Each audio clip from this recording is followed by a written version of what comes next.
अपन तापमान के बारे में बातचीत करेंगे।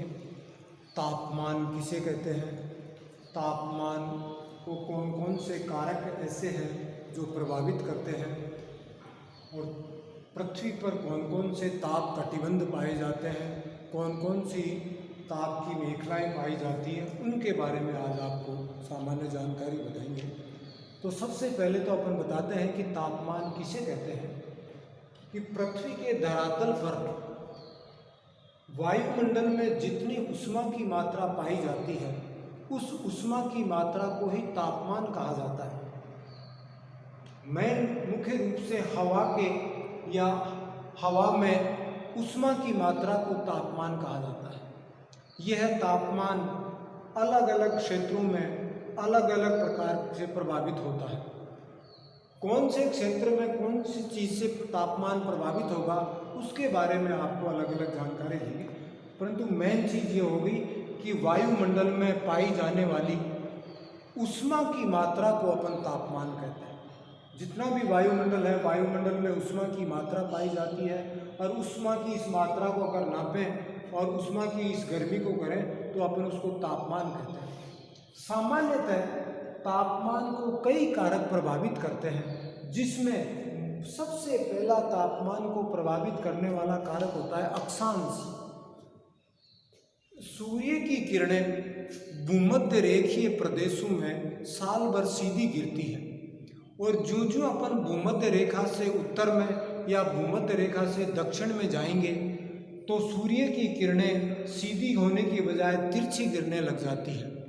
जो जो अपन भूमध्य रेखा से दूर उत्तर में या दक्षिण में जाएंगे, सूर्यातप की मात्रा भी कम होती जाएगी, और सूर्यातप की मात्रा कम होगी तो तापमान अपना आप ही धीरे धीरे कम होता चला जाएगा। जैसे आपको एक डायग्राम से समझाएं कि ये पृथ्वी, ये भूमध्य रेखीय प्रदेश और ये ध्रुवीय प्रदेश है। सूर्य की किरणें इन प्रदेशों में, भूमध्य रेखीय प्रदेशों में सीधी आ रही, और ध्रुवीय प्रदेशों में तिरछी जा रही। इसलिए जिन अक्षांशों या अक्षांश तापमान को सबसे ज़्यादा रूप से प्रभावित करता है। अक्षांश का मतलब यह है कि भूमध्य रेखा के आसपास वाले क्षेत्रों में सूर्य की किरणें सीधी गिरने के कारण वहाँ पे तापमान ज़्यादा पाया जाता है, और जो जो अपन भूमध्य रेखा से उत्तर और दक्षिण की ओर जाएंगे तापमान कम होता चला जाएगा। जैसे अपन उदाहरण दें कि भूमध्य रेखा के आसपास अपन जाएंगे तापमान ज़्यादा होगा, फिर उससे जो ही उत्तर 23.5 कर्क रेखा पे जाएंगे, कर्क रेखा से अयनवर्त आर्कटिक क्षेत्रों में जाएंगे, आर्कटिक क्षेत्रों से ध्रुवीय प्रदेशों में जाएंगे, तो जो जो अपन भूमध्य रेखा से उत्तर या दक्षिण की ओर जाते हैं तो तापमान कम होता चला जाता है। इस प्रकार अक्षांश भी तापमान को सबसे ज़्यादा रूप से प्रभावित करती है। कम अक्षांशों में, कम अक्षांशों का मतलब भूमध्य रेखा के आसपास वाले क्षेत्रों में तापमान ज़्यादा पाया जाता है। भूमध्य रेखा से अपन उत्तर या दक्षिण में जाएंगे तो तापमान घटता चला जाएगा, और भूमध्य रेखा की तरफ जाते हैं तो तापमान बढ़ने लगेगा। इस प्रकार अपन करते हैं कि अक्षांश तापमान को प्रभावित करते हैं। दूसरा कारण है सागर तल से ऊंचाई, समुद्र तल से ऊंचाई की ओर। यह आपने पहले सुन रखा है कि जो जो अपन समुद्र तल से ऊंचाई की ओर जाते हैं तापमान घटने लग जाता है, और लगभग 165 मीटर की ऊंचाई पर 1 डिग्री सेंटीग्रेड तापमान कम हो जाता है। तो इसका यह हुआ कि जो जो अपन समुद्र तल से ऊपर की ओर ऊंचाई की तरफ जाएंगे तो तापमान उतना ही कम होता चला जाएगा। अब अपन हिमालय की चोटियों पे जाते हैं तो हिमालय 8,848 मीटर ऊंचा है, तो वहाँ का तापमान माइनस में पाया जाता है।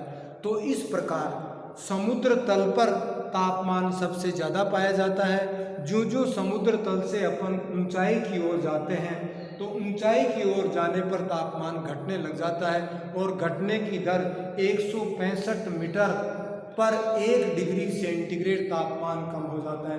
अपन पहाड़ी क्षेत्रों में जाते हैं, पर्यटक क्षेत्रों में जाते हैं, तो गर्मियों में भी जाते हैं तो वहाँ पे ठंडक महसूस होती है। तो जो स्थान समुद्र तल से जितना ज़्यादा ऊंचा होगा उसका तापमान उतना ही कम होगा, और जो स्थान समुद्र तल के आसपास होगा तो वहाँ पे तापमान ज़्यादा पाया जाता है। इस प्रकार सागर तल से ऊंचाई भी तापमान को प्रभावित करती है।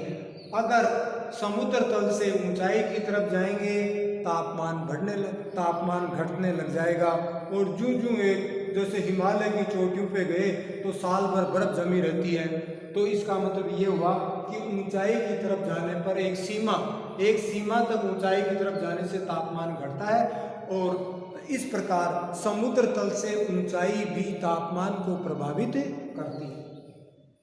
तीसरा कारण है सागर से दूरी। सागर से दूरी भी तापमान को प्रभावित करती है।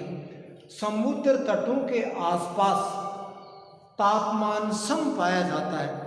वहाँ गर्मियों में ज़्यादा गर्मी नहीं होती और सर्दियों में वहाँ ज़्यादा सर्दी नहीं होती। परंतु अगर अपन समुद्रों से दूर चले जाएं तो जो समुद्र तटों से दूर जाते हैं तापमान की भिन्नता अत्यधिक हो जाती है।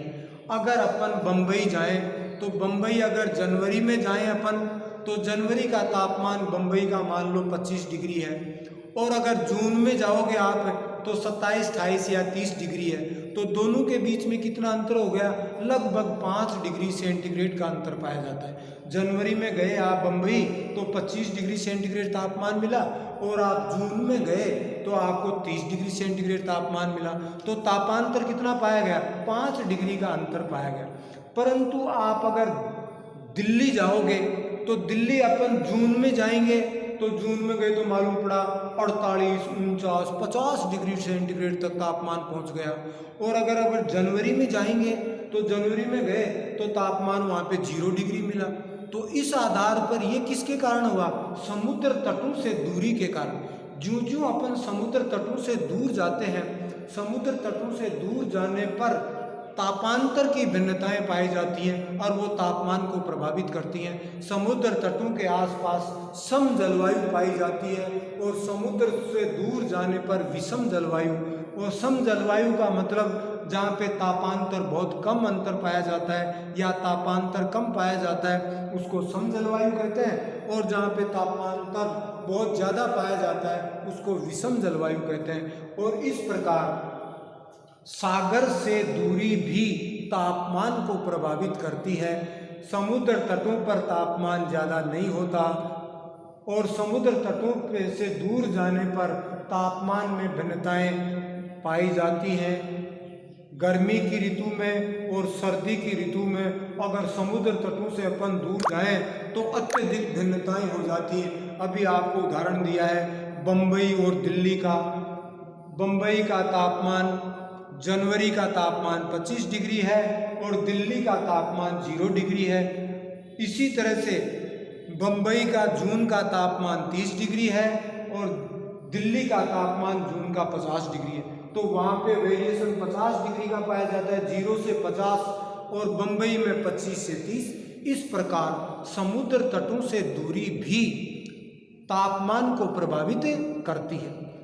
समुद्र तटों के पास सम जलवायु, तापमान सम पाया जाता है, और समुद्र तटों से दूर जाएंगे तो विषम, जहाँ पे वेरिएशन बहुत ज़्यादा पाया जाए विषम तक, तो ये भी तापमान को प्रभावित करती है। चौथा कह रहा है जल और स्थल का स्वभाव भी तापमान को प्रभावित करता है। जलीय क्षेत्रों में एकदम से तापमान न तो बढ़ता है और न ही तापमान गिरता है। इसलिए जहाँ पे जलीय मात्रा, जल की मात्रा ज़्यादा पाई जाती है उन क्षेत्रों में तापमान ज़्यादा गिरता भी नहीं है और तापमान ज़्यादा ऊंचा भी नहीं जाता। परंतु जहाँ पे स्थलीय भाग पाए जाते हैं वहाँ पे एकदम से तापमान बढ़ भी जाता है और एकदम से तापमान कम हो जाता है। अगर अपन मरुस्थलीय क्षेत्रों में जाएं तो मरुस्थलों में जून में जाएंगे तो एकदम से गर्मी और तापमान 48 डिग्री 45 डिग्री के आसपास पहुंच जाता है। और अगर अपन जो ही रात में जाएंगे तो रात में एकदम से तापमान कम हो जाता है। तो जल और स्थल का स्वभाव भी तापमान को प्रभावित करता है। जल एकदम से तापमान को बढ़ाता नहीं है और एकदम से तापमान को गिराता भी नहीं है, जबकि स्थलीय भाग पर एकदम से तापमान बढ़ जाता है और एकदम से तापमान कम हो जाता है। इसलिए स्थल और जल का स्वभाव भी तापमान को प्रभावित करता है।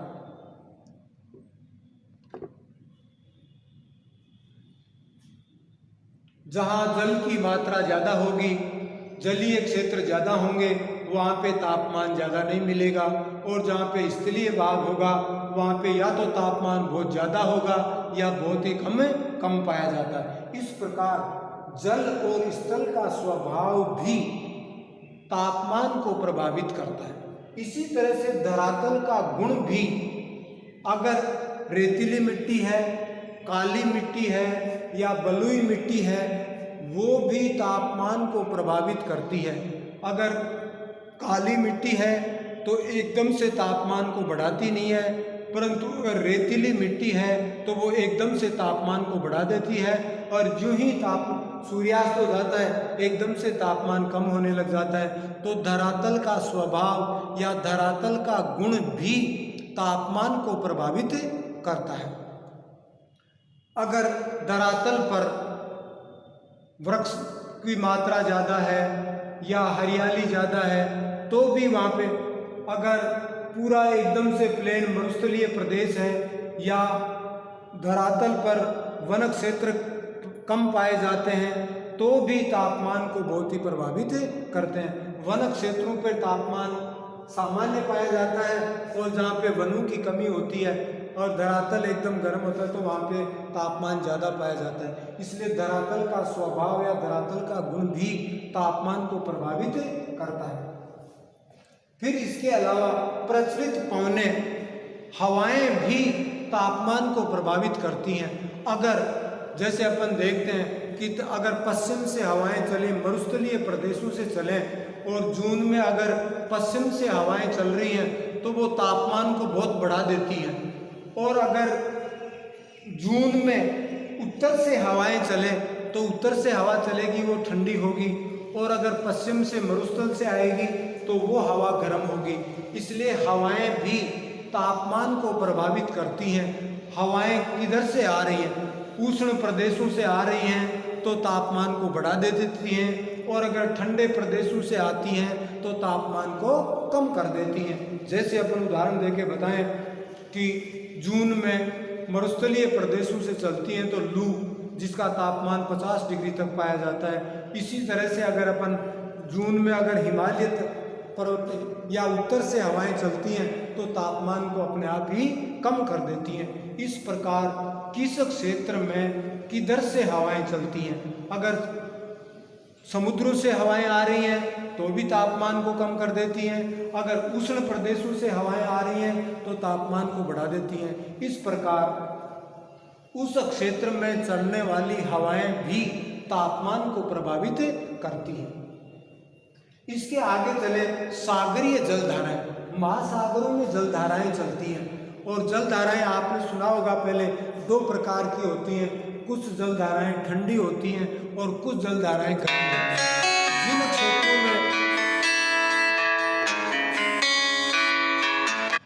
जिन क्षेत्रों में ठंडी जलधाराएं बहती हैं, जिन क्षेत्रों में ठंडी जलधाराएं बहती हैं उन क्षेत्रों में तापमान को कम कर देती हैं।